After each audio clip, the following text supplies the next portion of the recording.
Assalamualaikum warahmatullahi wabarakatuh. Saya Aisyah Sajini dari kelas 11 C3. Di sini saya akan menjelaskan tentang motor 3 fasa, kontaktor, thermal overload relay. Oke, yang pertama adalah motor 3 fasa. Adalah jenis motor yang menggunakan 3 fasa arus bolak-balik untuk mengubah energi listrik menjadi energi mekanik, menghasilkan torsi yang lebih besar dan efisiensi yang telah tinggi dibanding motor satu fasa. Prinsip kerja motor 3 fasa yaitu memanfaatkan interaksi medan magnetik antara rotor dan stator. Pada saat roda berputar, medan magnet berubah dan membuat rotor bekerja dan menghasilkan putaran.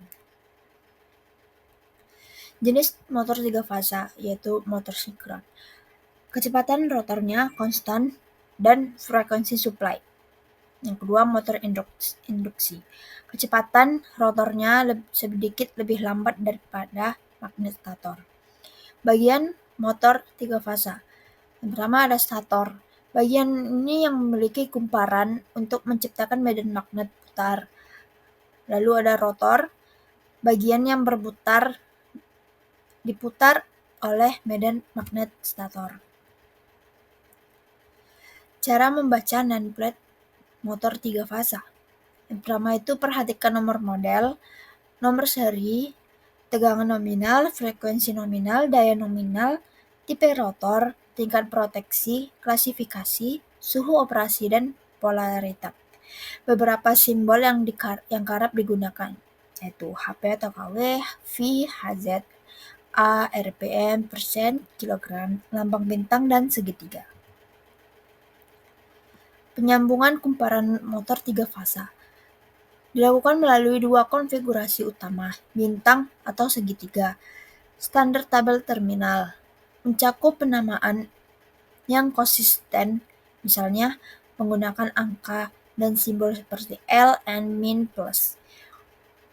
Kejelasan dan keterbacaan, font dan ukuran yang mudah dilihat, daya tahan, tahan air, panas, bahan kimia, dan penggunaan warna untuk mengorganisasi kabel berdasarkan fungsi.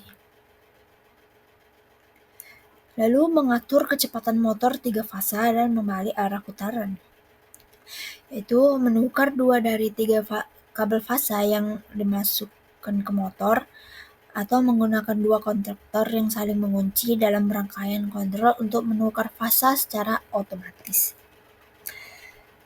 Lanjut yaitu kontaktor.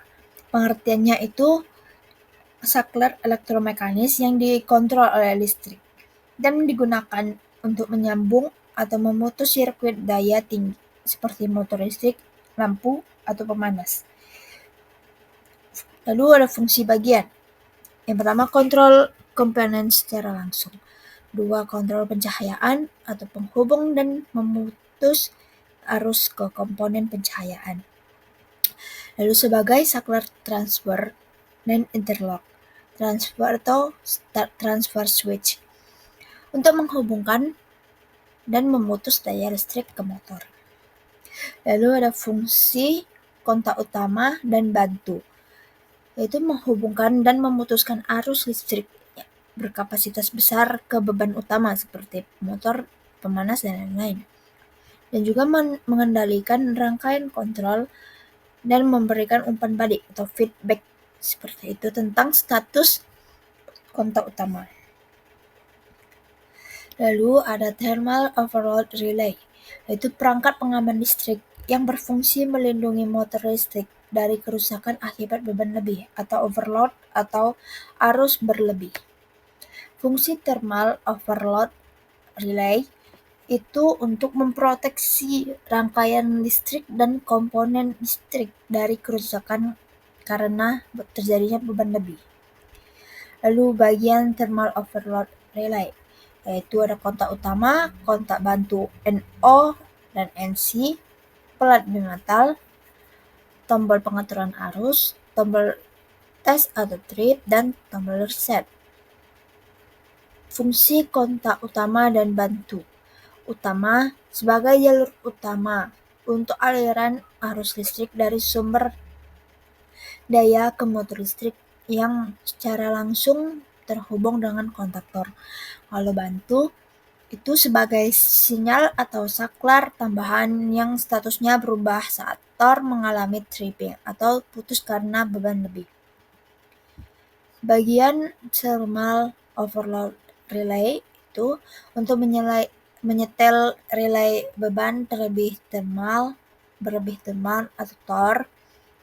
Cari plat nama untuk mengetahui arus beban penuhnya atau FLA, lalu tambahkan 10% ke nilai ini untuk pengaturan arus yang tepat, lalu pastikan nilainya berada dalam rentang relay yang dapat disesuaikan. Terakhir sesuaikan tombol pengaturan arus relay ke nilai target ini untuk melindungi motor dari panas berlebih.